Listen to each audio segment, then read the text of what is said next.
Përshëndetje shikues të nderuar, mirë se po takojmë në këtë edicion të ri informativ. Një pingpongist i ri nga Ferizaj është diskualifikuar në një turne ndërkombëtar të mbajtur në Maltëzi, pasi gjatë festës së fitores në finale bëri simbolin e shqiponjës me duar. Lajmi u bë i ditur të dielën brëma nga klubi i pingpongut Gani Maloku, ku bën pjesë sportisti Rejan Krasniqi. Ngjarja ndodhi në turneun Podgorica Open.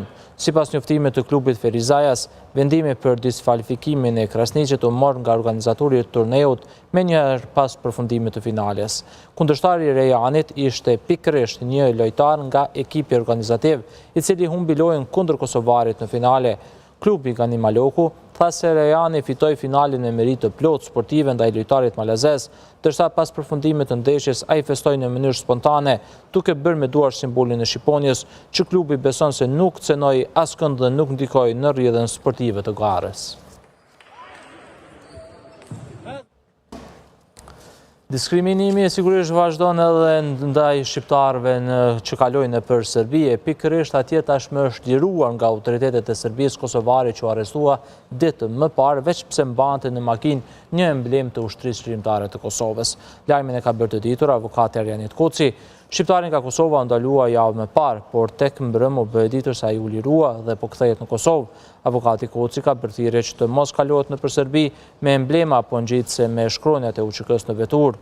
Ai tha se për këtë arsye është arrestuar një bashkëdhetar, veprim këtë të cilin ai e quajti arbitrar dhe juridikisht të pajustifikueshëm. Ndërsa në Gjykatën Supreme të Kosovës nga këto qaste mbahet seanca për shqyrtimin e ankesës së ushtruar kundër vendimit të Gjykatës së Apelit, e cila kishte vërtetuar dënimin me burgim të përjetshëm ndaj Dardan Krivaqës. Krivaqja ishte dënuar me 4 gusht 2023 me burgim të përjetshëm për vrasjen e rënë të Marigona Osmanit, një rast që kishte tronditur opinionin publik. Seanca sotme në Supreme pritet të përcaktojë nëse vendimi i apelit do të mbetet në fuqi apo nëse çështja do të kthehet në rishqyrtim. Marigona Osmani ishte 18 vjeçe kur u vra më 22 gusht të vitit 2021 në banesën e të akuzuarit kryesor Dardan Krivaqa në qytetin e Ferizajt.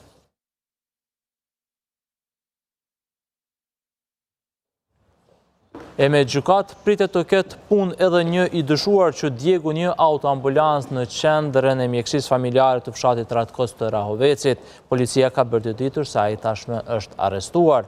Sipas policisë, zjarri ndodhi rreth orës 2:40 minuta të së dielës, si pasojë janë shkaktuar edhe dëme materiale edhe në objektin e QMF-s. Policia thotë se zjarri është lokalizuar dhe nuk është raportuar për pasoja në njerëz.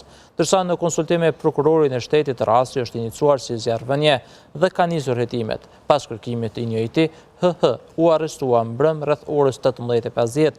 Gjatë arrestimit, i dyshuari ka tentuar të ikë zyrtarëve policor në një zonë malore në afërsi të pikës kufitare Qafë-Prush.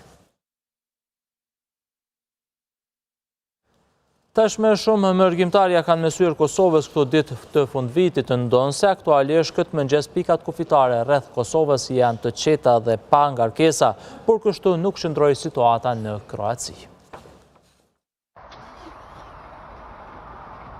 Makinat i ndalen me orë të tëra, por jo për të pushuar. Këto kolona të gjata u krijuan në kufirin Kroaci-Serbi, shumë prej të cilave mërgjimtar që i amsyen Kosovës për festat e fundvitit. Pritjet bën që ata të dalin edhe nga makinat. E kush arriti në Kosovë të dielen u përball me një situatë krejt tjetër. 10 minuta s'di edhe s'na i kontrolluan as pasaportet as kurço. Për dallim nga merdarja, shihet e hidhur u la pritja në Kroaci. Kroaci Serbi kanë prit 3 orë se më kërkon. Dikush tjetër priti pak më gjatë. 4 orë që shtet. 4 ora? 4 orë. Më lehtë nuk kaloi asnjë mërgjimtar tjetër që rrugën e kishte marrë nga Anglia. Prit 3 orë. Të më thonë asnjë pengestet. Procedura kontrollimit të dokumenteve në kufi me Kroacin tha se po bëhej goxha ngadalë. Para se me hi në kufi një herë, kemi prit ato 3 orë që ato. I lësheshen, që më thonë, grupe. Që nga koha kur bashkëdhetarët u nisën drejt Kosovës përmes kufirit në Kroaci, vazhdimisht ka pasur raportime nga vetë ata se pritjet në përkufit e vendeve ballkanike janë të gjata.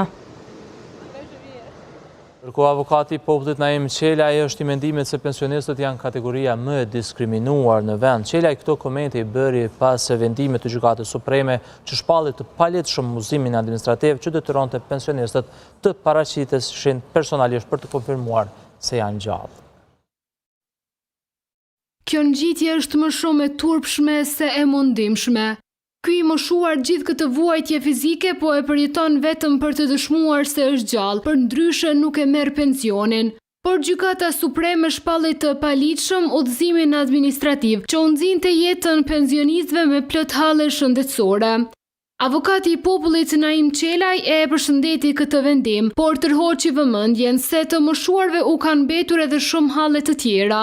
Pensionistët mendoj që janë kategoria më e diskriminuar në shoqëri momentalisht. Dhe këto e tham i bindur nga ato që kanë dalë rezultati i ullëmtimeve e hetimeve që na kemi kryer. Sepse në çdo segment ku kemi provu me hetu, kemi pranuar ankesa ose kemi marrë informata nga shtëpia civile se po ndodh një diskriminim dhe e kemi hetu, në raport me pensionistët na ka dalë stata keq. Një rregullore e ngjashme diskriminuese, sikur në rastin e pensionistëve, është edhe për grupe tjera, që ka të bëjë me doganën e Kosovës. Në kohët fundit ne kemi dalë me një raport lidhur me një rregullore të doganave, lidhur me tarifat doganore tek personat me arsye të kufizuara, ose tek përcaktimi i kriterit të moshës për mu punësu në dogana, ose tek paraqitja ose lejmërimi i personave paraplegjik dhe tetraplegjik në Komision Rivlerësim. Po janë edhe një numër i madh i akteve tjera nënligjore që besoj nëse rishikohen me kujdes dhe nëse vlerësohen mjaftueshëm kanë me nadal që janë në kundërshtim me ligjin. Deri këtë ditë, pensionistët janë obliguar që çdo 6 muaj të paraqiten fizikisht në departamentin për pensione, për të dëshmuar se janë gjallë dhe për të mos humbur pensionet. Vjoj me informacionën nga bota, autoritetet nigeriane thonë se kanë siguruar lirimin e 130 nxënësve të mbetur të një shkolle të rrëmbyer nga një shkollë katolike me konvikt në shtetin qendror të Nigerit. Qeveria Federale e Nigerisë e përshkroi lirimin e fundit si një moment triumfi dhe lehtësimi pas një prej rrëmbimeve masive më të këqija të vendit. Më shumë se 250 fëmijë dhe staf u rrëmbyen nga shkolla katolike Shën Mary në Papiri më 21 nëntor. Më herët këtë muaj, rreth 100 prej fëmijëve u liruan. Autoritetet konfirmuan shpëtimin e 130 fëmijëve të stafit të mbetur në një deklaratë duke thënë se asnjë nxënës i vetëm nuk është lënë në robëri. Ndërkohë një jahti sapo ndërtuar u përmbës dhe u fundos brenda pak minutash në Turqi. Pamjet e publikuara në mediat sociale tregojnë jahtin luksos 24 metra Dolce Vento teksa fundoset në brigjet e Reglit në Turqi. Ka incidenti nuk u lëndua askush pasi pronari, kapiteni dhe 2 anëtarë të ekipazhit arritën të hidheshin në det dhe të notonin të sigurt drejt tokës. Situata ngjalli shqetësime lidhur me projektimin dhe çështjet e ndërtimit të jahtit dhe mbi ndikimin mjedisor.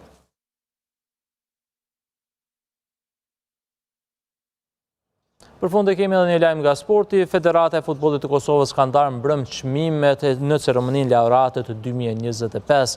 Armana është shpallur futbollisti më i mirë i vitit në Kosovë pas kontributit të tij në triumfin e dritës në kampionat. Amir Rahmani, kapiteni i përfaqësuesve të Kosovës, e fitoi çmimin e lojtarit më të mirë të kombëtarës Fadil Vokri. Klubi më i mirë i vitit u zgjodh kampioni drita pas edhe suksesit në Ligën e Konferencës, ndërkaq se Zekeria Ramadani dritës është trajneri më i mirë i vitit. Referi më i mirë u zgjodh Alban Shala. Ndërkohë çmimi Fadil Vokri u nda Amir Rahmanit, ndërsa çmimi futbollistja më e mirë i vitit i takoi Aurora Muliçit nga klubi futbollistik Mitrovica. Me ka që mbyllim këtë edicion informativ, por ju vazhdoni të qëndroni këtu me Gonxhën dhe kolegët tjerë, sepse do t'ju të pret një intervistë ekskluzive. Mirupafshim.